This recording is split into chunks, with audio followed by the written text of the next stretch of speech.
Because what just happened could easily go down as one of the most uncomfortable stretches we've seen Claressa deal with in quite some time. Handling criticism across social media is one thing, and carrying the pressure that comes with a record-breaking career is another. But everything shifts when you've spent months positioning yourself as the biggest attraction in women's boxing. You tell your supporters that a massive announcement is right around the corner, only for weeks to pass without any official confirmation, while another promotion continues controlling the conversation. Then, almost out of nowhere, MVP Promotions delivers yet again, placing its fighters directly in the spotlight and reminding everyone what modern boxing promotion looks like. And that brings up a very interesting question. Why was MVP generating headlines at a New York Knicks event while the fighter many fans describe as the face of women's boxing was nowhere to be found in that conversation? Listen to this. That kind of contrast gets people talking, especially after months of hearing about superstar status and record-setting paydays. And when moments like these keep happening, fans naturally start asking whether the team behind an athlete is doing enough to keep that athlete visible to the public. That's exactly why, before we even get into Amanda Serrano receiving major recognition and flipping the narrative once again, we need to address a social media post that left a lot of people scratching their heads.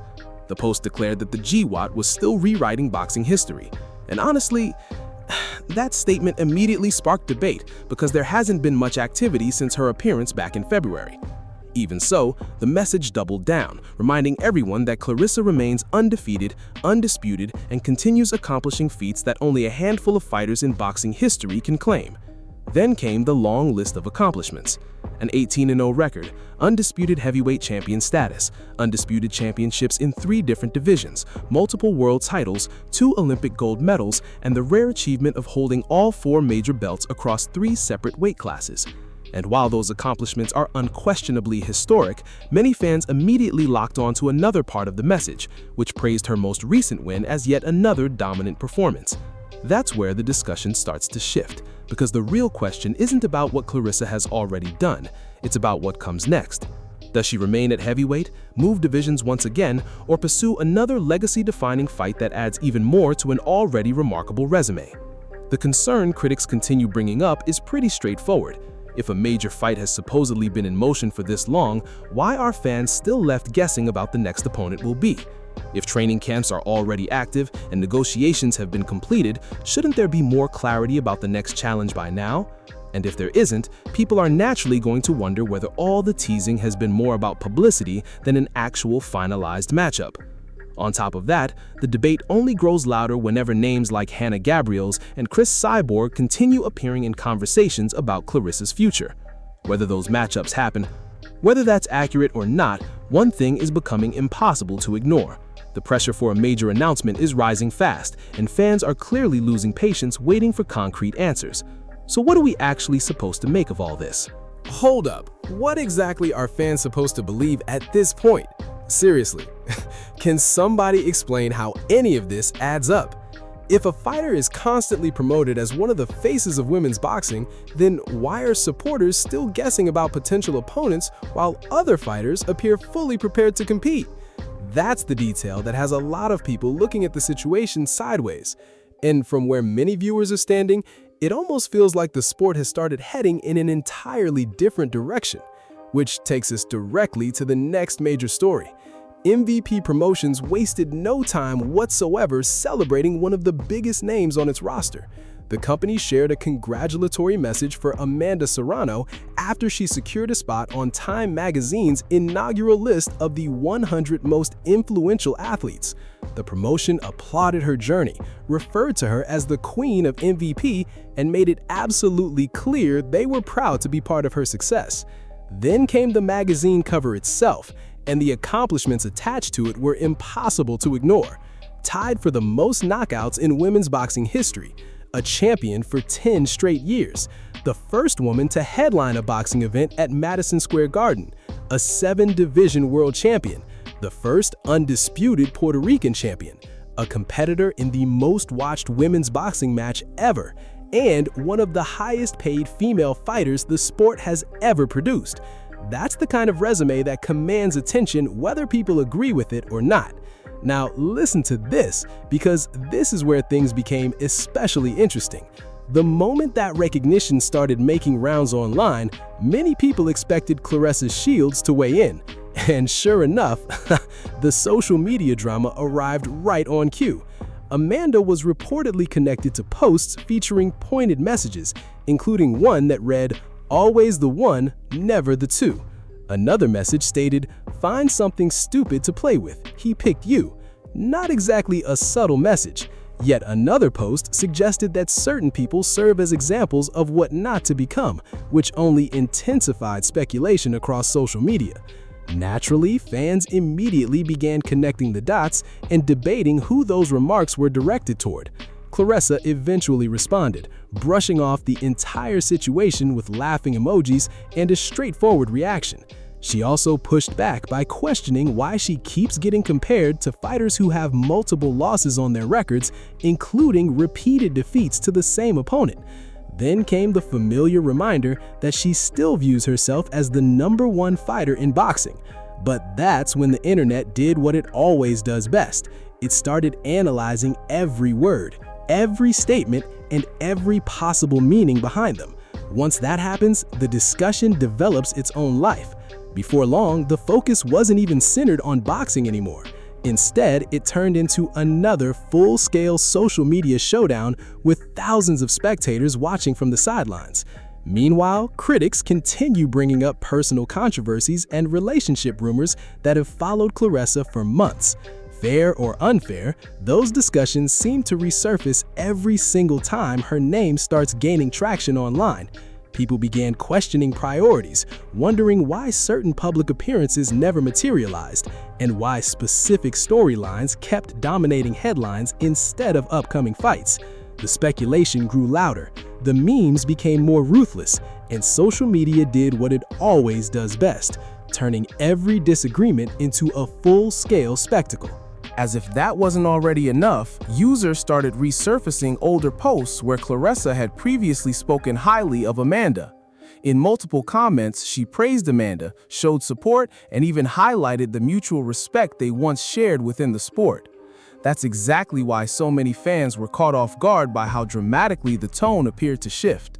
Claressa later maintained that the relationship changed because she felt disrespected by both Amanda and MVP Promotions. Whether people accepted that explanation or not, the damage had already been done. Screenshots were everywhere, and suddenly it seemed like everybody had an opinion. Then another development poured even more fuel onto the fire. While Time magazine was recognizing athletes from across the sporting world, Claressa Shields was nowhere to be seen on the list. That instantly became prime talking point material for critics who have spent years questioning her influence and visibility within the sport. Supporters quickly jumped in to defend her accomplishments. Critics pointed directly to the recognition Amanda Serrano received, and just like that, the debate erupted across social media all over again. Amanda eventually responded with a noticeably more measured tone. She thanked her supporters, emphasized her respect for the accomplishments of other fighters, and explained that her focus has always been on building her own legacy rather than tearing someone else's down. She even acknowledged Claressa Shields' success and hinted that a future fight between them would undoubtedly draw enormous attention. It was a calculated response, but it still generated headlines because of the timing. Then came the comment that truly grabbed everyone's attention. Amanda suggested that being undefeated doesn't automatically guarantee every opportunity or every honor in the sport. Short, direct, and incredibly effective. And honestly, that statement seems to sit right at the heart of this entire debate. Accomplishments matter, records matter, championships matter, but influence, visibility, and public perception matter as well. That's exactly why awards, magazine covers, and major recognitions continue sparking such intense discussions. One thing is absolutely certain: Amanda Serrano's moment created a massive reaction. Whether people agree with it or not, the boxing world is still talking about it. This is something that keeps resurfacing time and time again. Being undefeated is remarkable, but it's not the only factor that separates stars from legends. Other qualities carry just as much weight: marketability, influence, public appeal, and the ability to connect with audiences far beyond the ropes. Some fans even debate the level of competition certain fighters have faced compared to someone like Amanda Serrano, who has built an extraordinary resume filled with victories, knockouts, and years of consistency. Yet somehow, the conversation always circles back to one thing: an undefeated record. The issue is that sports history has shown us time and time again that fans admire much more than just an undefeated record. Take someone like LeBron James as an example. He has experienced defeats on the biggest stage imaginable, including multiple NBA Finals losses. Yet despite those setbacks, he remains one of the most influential athletes on the planet. Why is that?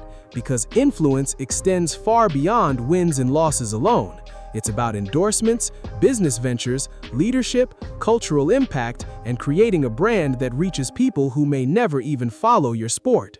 That's how athletes secure major partnerships, build successful companies, launch media platforms, and create opportunities not only for themselves but for the people around them. Those are the intangibles that transform an athlete into a global figure. And that's exactly where many critics believe Claressa Shields is coming up short. Most athletes who land on prestigious influence lists aren't just champions. They're established brands with worldwide visibility and positive public narratives attached to their names. They have endorsement agreements, mainstream appeal, and reputations that major corporations are eager to invest in. Meanwhile, much of the conversation surrounding Claressa lately hasn't centered on championship fights or historic accomplishments. Instead, it has been dominated by controversy, social media disputes, and personal headlines. Fair or unfair, perception matters. That's simply the reality of modern sports. That's why some people find it unusual when the conversation shifts toward comparing herself to athletes who earn spots on major influence rankings, especially when recent headlines have focused more on online feuds than boxing achievements. There was already plenty of discussion surrounding public disagreements, former friendships, and ongoing social media battles. Then came renewed attention surrounding Remy Ma's music success, collaborations, chart performance, and growing visibility across multiple platforms. Whether that connection is relevant or not, many viewers believe the timing only added more fuel to the discussion. And here's the point that keeps coming back again and again. While some athletes are generating headlines for influence, business ventures, cultural impact, and mainstream recognition, Claressa supporters continue pointing to her undefeated record as the ultimate argument. But influence rankings simply don't operate that way. They aren't measuring who has the fewest losses. They're measuring reach, relevance, visibility, and overall impact. That's why you'll often see athletes from different sports and different stages of their careers appearing on these lists. When publications make their selections, they're evaluating the complete package. They're looking at who's shaping culture, driving conversations, attracting audiences, and expanding their influence beyond competition. That's why someone can have losses and still rank ahead of someone with a perfect record. It may not seem fair to everyone, but that's generally how these recognitions work. And judging by the reactions online, that's the part many people believe Claressa Shields is struggling to accept. At the end of the day, this entire debate comes down to one question: is being undefeated enough? For some fans, the answer is absolutely yes. For others, influence is about far more than what happens inside the ring. And judging by the decisions being made by major publications, organizations, and corporate sponsors, it's clear they're placing significant value on qualities that go far beyond simply winning or losing. Whether people agree with that perspective or not, that's the reality driving the conversation at this very moment.